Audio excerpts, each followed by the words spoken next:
Okay, folks.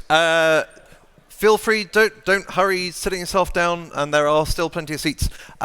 Just while we get started, those of you in my talk yesterday will have noticed the slides are evolving slightly. I've decided at the start and end to have Be Kind with a specific example. So we'll start with code reviews. Remember that the purpose of code reviews is to make the code as good as it can be, make the original author as good a software engineer as they can be, and make you as good a software engineer as you can be by learning from each other.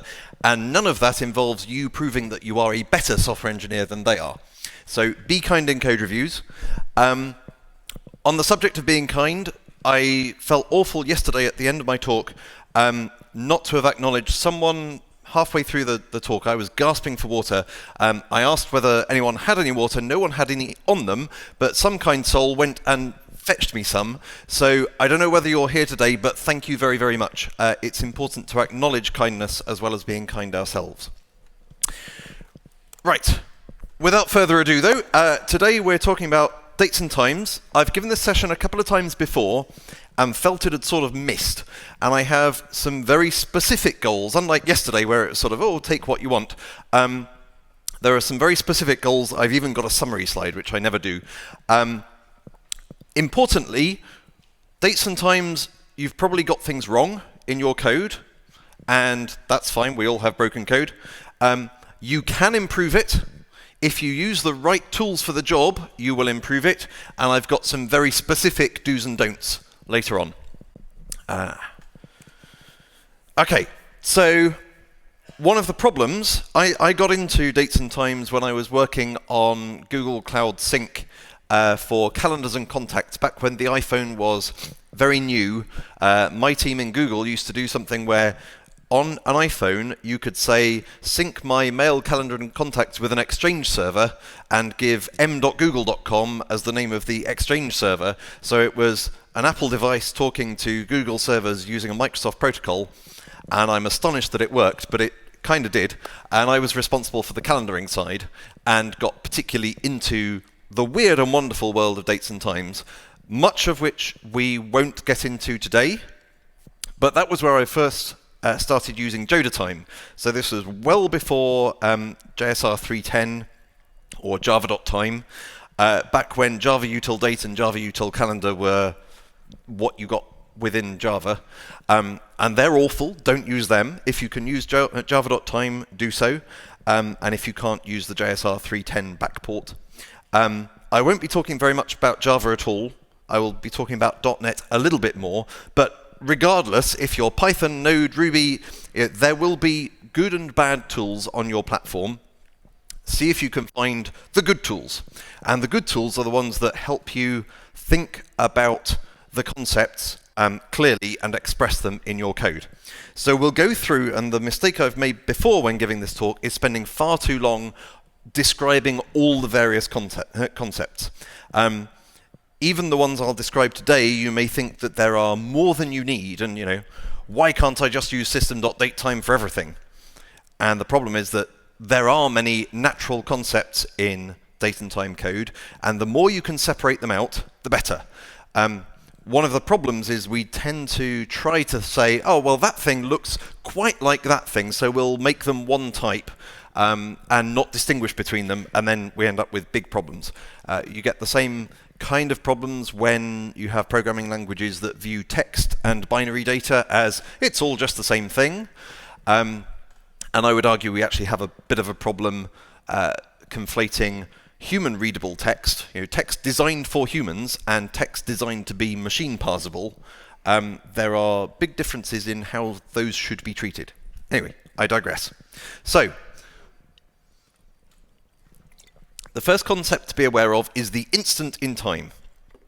And the idea here is that we can agree on an instant. I could click my fingers, and we could give that a number, 5 or something, and everyone around the world, if they were somehow able to observe via an infinitely fast video link or whatever, wherever they are, they would say, oh yeah, that instant is 5.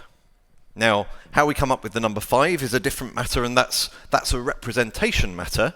So within Java, and in fact in Noda Time, my .NET Date and Time API, The implementation is that's a number of nanoseconds or ticks or milliseconds or whatever from one common instant that we happen to use the Unix epoch. So the beginning of 1970 in UTC. But it doesn't really matter so long as it's one instant that we can always say, that was then, and this is now, and the time between them was 5 seconds, 5 milliseconds, whatever it is. The representation you shouldn't have to care about most of the time, because the internal representation may well not be how you need to transmit that to someone else. So if you're using .NET, for example, and you're using System.DateTime, then the epoch that uses, the reference point, is January the 1st, AD 1. Okay, so a lot longer ago than the 1970 epoch. But some things may have a protocol that say you need to give the number of seconds since the Unix epoch. And that's fine, you can translate things between different representations easily enough. But you need to be aware of the difference between the concept being represented, an instant in time, from a representation that you happen to be using. Okay, so an instant is a moment in time, and we could be using different time zones, we could be using different calendar systems, and none of that should matter for an instant. It's a little bit more of a machine kind of timestamp than a human kind of date and time. So there is no human aspect here. It's usually represented as just a duration since another instant. Okay. A calendar is a very, very human concept, sort of at the other end of the spectrum. And calendar systems tend to be where religion comes into computing, aside from tabs versus spaces and programming languages. So calendar systems, typically we use the Gregorian calendar system. That's what most of the world uses and almost all of the software world. But calendars are arbitrary ways of dividing up time into usually years, months, days. Sometimes eras as well, things like BC and AD, but they're all very arbitrary as humans tend to make things, and they've evolved a bit over time, and they can be quite surprising. So just to, I will say later on about limiting your scope, just to persuade you that ideally you don't want to mess with calendar systems. Noda Time does support multiple different calendar systems, and we recently had a feature request to support the Wondrous or Baha'i calendar. And the only problem there is it's a calendar system with 19 months that have 19 days in each, and then there are a few other days that aren't in a month. You say, what month are they in? Oh, they're the days of wonder. They don't have a representation. So we had to work out how we would actually represent that within Noda Time as best we could, because, silly me, I'd baked in a cultural assumption that every date had a year, month, and day. And that's just not true for the Baha'i calendar. There are other interesting things. The Hebrew calendar system doesn't have a leap day in a leap year. It has a whole leap month. So the calendar has either 12 or 13 months, and that produces very interesting things with birthdays. If I don't run out of time, I'll come back to the birthday thing because it's fantastic. Date and time is just full of trivia. There is so much. And one more bit of trivia. As I'm in Sweden, do you know what's special about the Swedish calendar? Okay, you had a February 30th in 1712. Only in Sweden, only in 1712. I think Russia did weird things around calendars around the time of the revolution. But yeah, when Sweden was trying to migrate from the Gregorian calendar to the Julian calendar, they decided rather than losing 11 or 12 days, which most different countries did. So all the countries in Europe were doing this at different times. So can you imagine scheduling your Skype call back then? And most people were saying, okay, we'll switch on this date and we'll do that just by skipping a load of days. Sweden said, we can be a bit more sensitive than that. We'll just not have any leap years for a while. So they started this, and in 1704 they didn't have a leap year, or you didn't have a leap year. But the trouble was you were in a war at the time, and in 1708 you forgot that you weren't going to have a leap year. So you accidentally had a leap year, by which point you should be 2 days ahead of everyone else, but you're only 1 day ahead of everyone else. And you decided, oh, this is just too confusing. We'll go back to the way everyone else was. So in order to make up for the missing leap year, you had a double leap year in 1712. So it was February 28th, 29th, 30th. It's great. If you ever want a memorable date for some reason, 30th of February 1712 is great. Okay. So that's calendar systems, and you basically want to use the Gregorian calendar system almost all the time. But the point is, it's human, it's entirely artificial, and it's a way of breaking time down into years, months, days. So, a local date and time is, well, it's 2:01 here on November 20th, yes? At the moment, and that is our local date and time. It's local because it's just kind of for us. And my wife is currently observing 1:01 p.m., so 13:01, and that's her local date and time. And you can tell that I'm coming towards time zones, but actually you can think of local dates and times without time zones, so long as you don't need to go outside local. The name local here is slightly problematic because you could say it's sort of global in that it depends on position, and there have been many discussions, but this is what Noda Time and Joda Time and Java.time and various other things that have decided to try to fit in with other people have landed on. So a local date and time is a specific year, month, day, and time of day. Okay, so it's in a particular calendar system. So while we might say, it is 2018 November 20th, we should really say 2018 November 20th in the Gregorian calendar system, because in the Julian calendar system that'll happen in 14 days' time or whatever. So it's got that calendar human side to it, but it is a concrete value saying this is an actual date and time. And then we have time zones. Okay, this is where most people throw their hands up and run screaming. And half the point today is to say you don't need to do that. I'm not going to say that time zones are simple, but they're manageable. So a time zone is an area of the Earth where now and all the time in the past and all the foreseeable future observes the same local date and time within that whole area. Okay? So if you look at whichever time zone we're in now, I honestly don't know the IANA time zone ID for it, but the plan is that we could say, okay, we're in the same time zone here and in, say in Malmö itself. Let's assume that Haile and Malmö have always been in the same time zone, or are in the same time zone.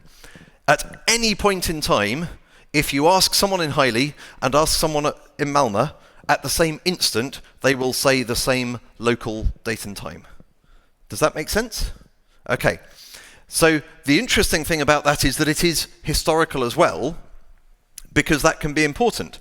So there are parts of America, Indiana in particular, is broken into lots and lots of different time zones, even though now I think it's possible that all of Indiana is in observing the same time now and in the future. But in the past, they have differed. They've usually gone from observing central time to mountain time. I think that's right. But they've done that in different years. They've sort of switched in 1950 or switched in 1960 or whatever it is on a county-by-county basis. So that's why they are different time zones. So it's an area of the Earth, which means that, strictly speaking, UTC is not a time zone. UTC, you've probably heard of and may have heard, it's not a time zone. It's sort of the base that we measure everything else from.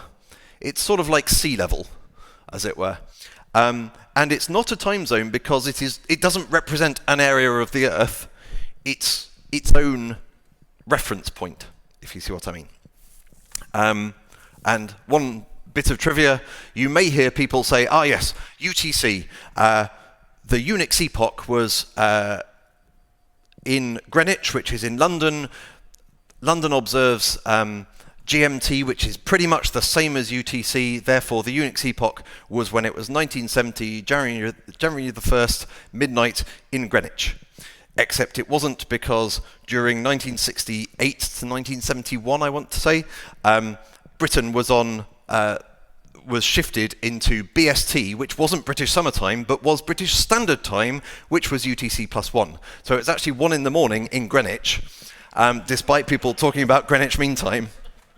As I say, it's the trivia gift that keeps giving. Now, I mentioned IANA, and I should point out that there are two major sources of time zone data, one of which should go away. There's the IANA time zone data, often called TZDB or TZ or Zone Info. These are all the same thing. They are now, or called Olsen time zones, because they used to be maintained by a guy called Arthur Olsen. Then someone tried to sue him personally for copyright or something, and IANA said, okay, we won't have any of that, we will look after it. So IANA, that do the sort of DNS numbering and allocation and things, they said, we will look after time zone data, and you could try to sue us if you like. So they run it now, and they have, time zones have IDs like Europe/London, America/New_York, Europe/Paris, that sort of thing. Okay, so that's what I tend to think of as a time zone ID. Importantly, people argue about those time zone IDs on the time zone mailing list, saying, in particular, Kiev. We spell Kiev as K-I-E-V, which is not how the inhabitants of Kiev would want to transliterate it, and they say, we should change it so that it's right. It's just an ID. It's just an opaque identifier. This is not meant to be something that you display to users, unless they are very technical users who will understand this. They're meant to be somewhat readable, in the same way that you wouldn't display XML to an end user, but you would be reasonably comfortable displaying XML or JSON to another technical person, because they would understand why there are sort of ampersand, amp, semicolon, and things like that. So time zone IDs are purely meant to be IDs. They give you a great idea of where things are roughly, but they're intended not to be political to the furthest extent they can be, which is not as far as we'd like them to be apolitical. So that's IANA time zones. Then there's the Windows time zone database. So Microsoft maintains its own database, which it used to be only updated once every 6 months or so. I think they've got better at shipping things, but you will probably come into contact with the Windows time zones if you're using .NET and using Timezone Info. And the one big gotcha here is that they have very misleading IDs. It would be something like Pacific Standard Time, which sounds like it's always going to be in Standard Time, never in Daylight Time, right? No, Pacific Standard Time is what other people would more correctly call Pacific Time. So Pacific Standard Time will vary between Standard and Daylight Time. This is a really, really bad idea. Try to avoid using Windows time zones anyway, because they're only available on Windows. But I just want you to be aware of that. If you see Pacific Standard Time, that still means it observes Daylight Saving Time. I mentioned that Microsoft updates its time zone database roughly once every 6 months, and hopefully better now. You may be wondering why time zone databases need to be updated. And it's because time zone rules keep on changing. Now, I want to be really, really clear about this. When I say that time zone rules change, I don't mean, for example, in London, changing from British summertime to GMT. That is predicted by the rules. It says, it's in the last Sunday of October, or whatever the rule is. I'm saying that the actual rules themselves can change to say Morocco is no longer observing daylight saving time, for example. We predict it will not in the future. So where you had previously a rule that would say, it varies between 2 different UTC offsets, the rules change to say, as of a particular date, it doesn't. And And unfortunately, sometimes governments don't give us very much warning of this. So Morocco, in fact, did change its daylight saving time rules with 2 days' notice. It literally told its citizens, right, this daylight saving time change you were expecting in 2 days' time, it's not happening. I was on my way, I was in the Caribbean at the time, and got a tweet from someone saying, hey, are the Noda Time rules going to be updated? And I was on dodgy airport Wi-Fi, and I couldn't actually push the update as easily. We have a couple of different ways of updating the time zone data, so I managed to get one of them done, and their application was able to work. But the rules themselves change, and you need to be careful about that. I'll explain why shortly. Okay, so time zones are definitely the most complicated concept we'll be looking at. And briefly, durations and periods. And this is the terminology that I use in Noda Time and that Noda Time uses, and possibly Java.time as well, I think. A duration is a fixed length of time. So something like 15 seconds. 15 seconds always means the same amount of time. A period is something that could be a fixed amount of time, like 15 seconds. That's a period as well. But so is 1 month. So you can add a period to a local date and time. You know, I know that 1 month from now, it will be December the 20th at 14:11 local time. Okay? That duration, there's no such thing as a duration that's 1 month, because that's not a fixed length of time. It depends partly on your calendar system, and then on which month you're in, etc., etc. You need to be aware of which one you're dealing with, because they may differ. And sometimes you may be forced to use a duration where actually you want to use a period. If you want to say that something is valid for 1 month, ideally you should store it's got to be valid for 1 month, and add that to in a context-sensitive way, knowing that you're adding 1 month. If you have to have a duration, you might say, okay, I will just represent that as 30 days. And that's fine. You get interesting differences that a period of 1 month can't be compared with a period of 30 days. Which of those is longer? Well, it depends. If you're talking about February, then the period of 1 month is shorter than 30 days. If you're talking about August, then it's longer. So comparisons end up being really difficult. Those are the concepts involved. Now I'll go into very specific things, some of which I've talked about a little bit, but this is where I'm really hoping that you'll take away very concrete insights. First time,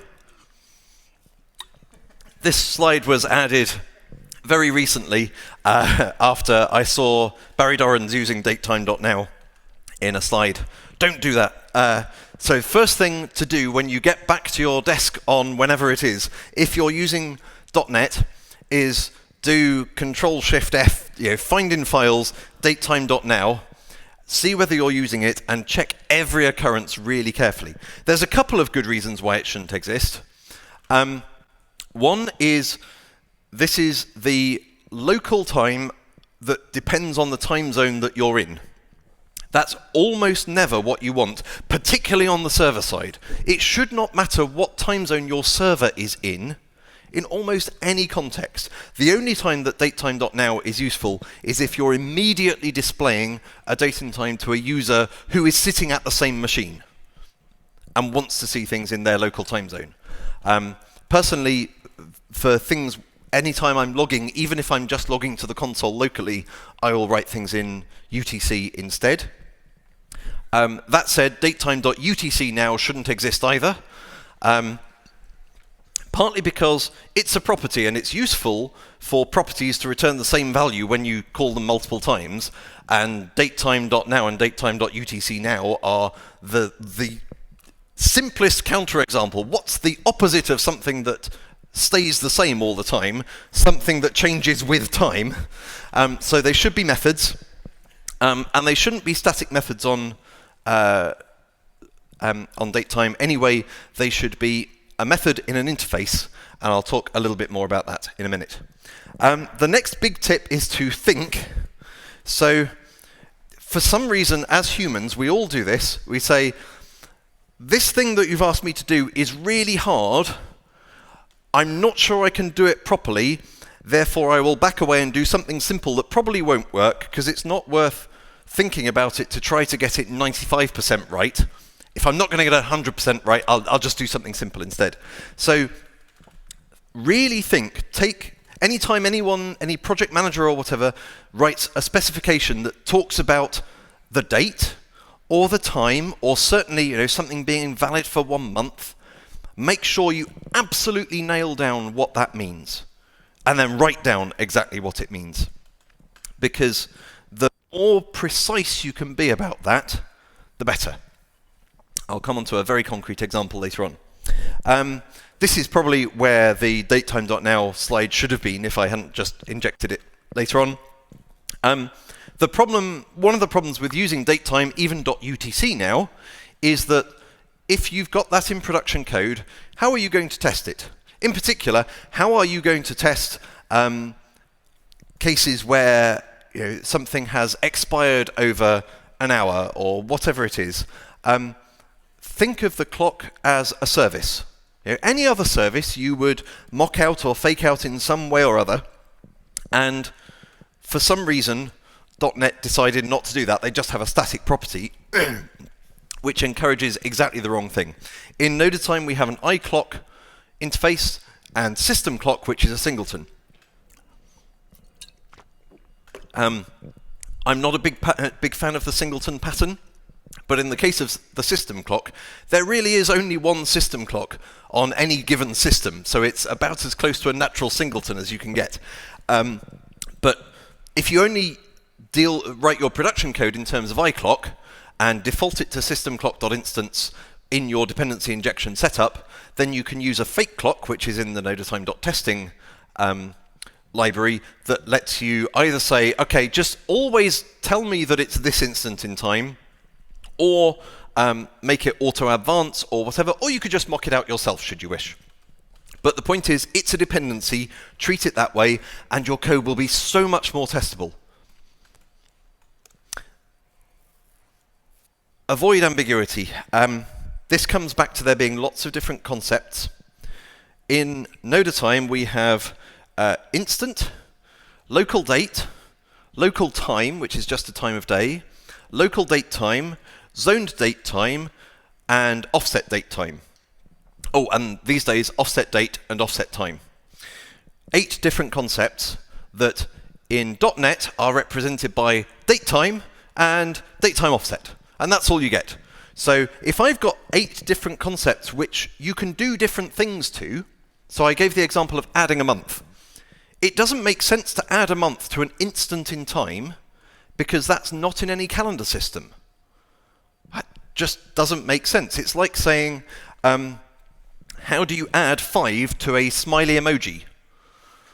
Well, okay, you could say, I will take the Unicode representation of the emoji, but then that's mixing up representation and your actual, what you're trying to represent, which is the emoji itself.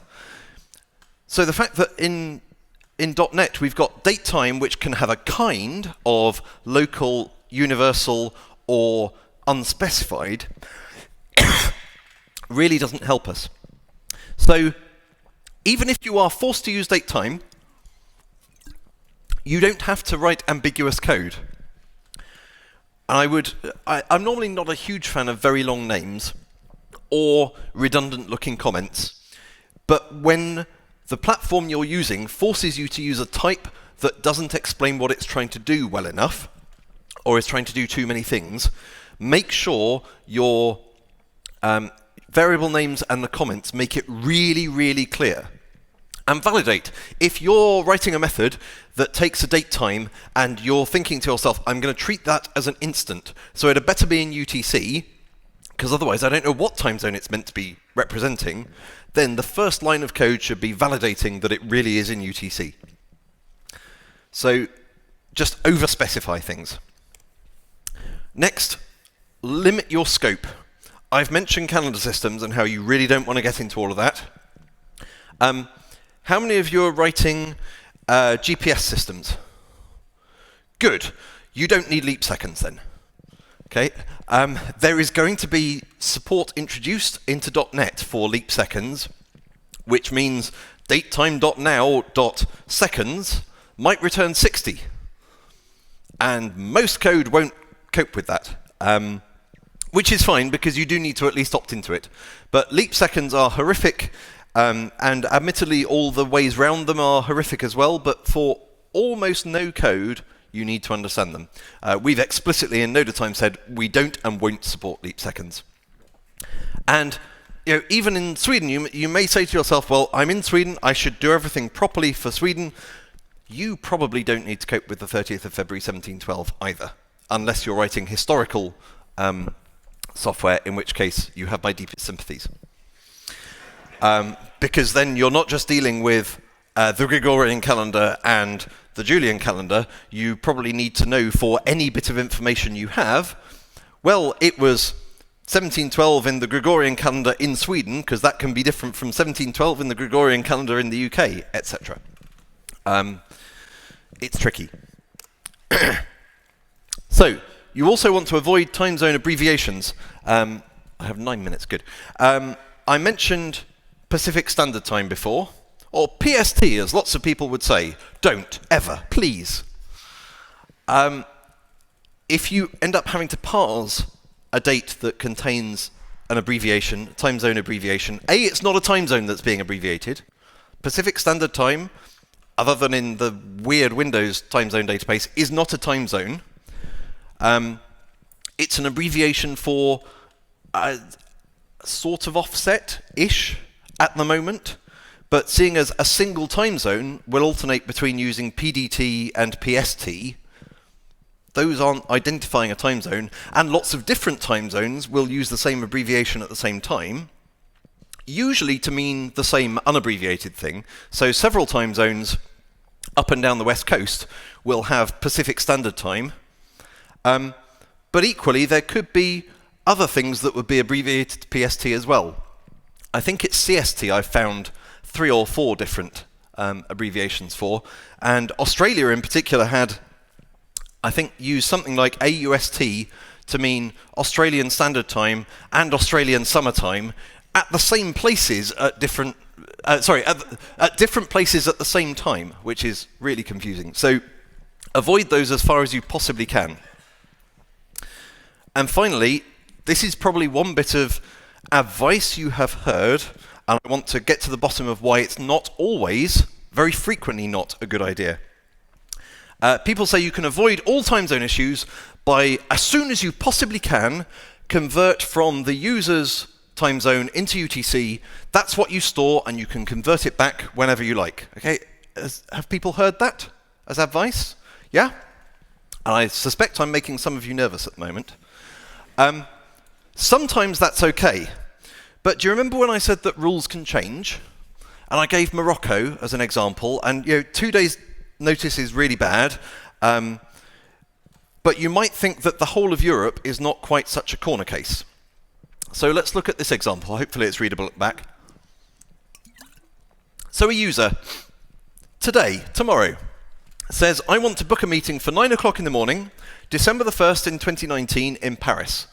That's fine, you say. I can convert Paris, I can convert from the local time in Paris to UTC. And there's a whole other thing about when you convert a local time to UTC or to any other time zone, you need to be aware that some local times happen twice, and some local times don't happen at all due to daylight saving transitions. So when you fall back from, say, 1 in the morning to 2 in the morning, 1:30 in the morning will happen once, then you fall back, then it happens again. If a user has specified 1:30 in the morning as when they want their meeting, are you going to ask them whether they meant the first 1:30 or the second 1:30? Are you going to make an assumption? It's a real difficulty. And this is one of those things that people just don't think about. And in Noda Time, we have taken a decision that we want to make you think. So we don't do anything by default for you. You have to say, okay, I'm converting from this local date time into the Paris time zone or whatever, strictly, which means if you give us an ambiguous or skipped date and time, we'll throw an exception. Or leniently, which means if it's, I can't remember the exact rules, but we say exactly which, we'll take the first of any ambiguous ones, and if it's skipped, we'll add an hour or whatever it is. But we make you choose, because you should be making that choice. We can't really make it for you. So anyway, in this case, sorry, 9 a.m. is not ambiguous.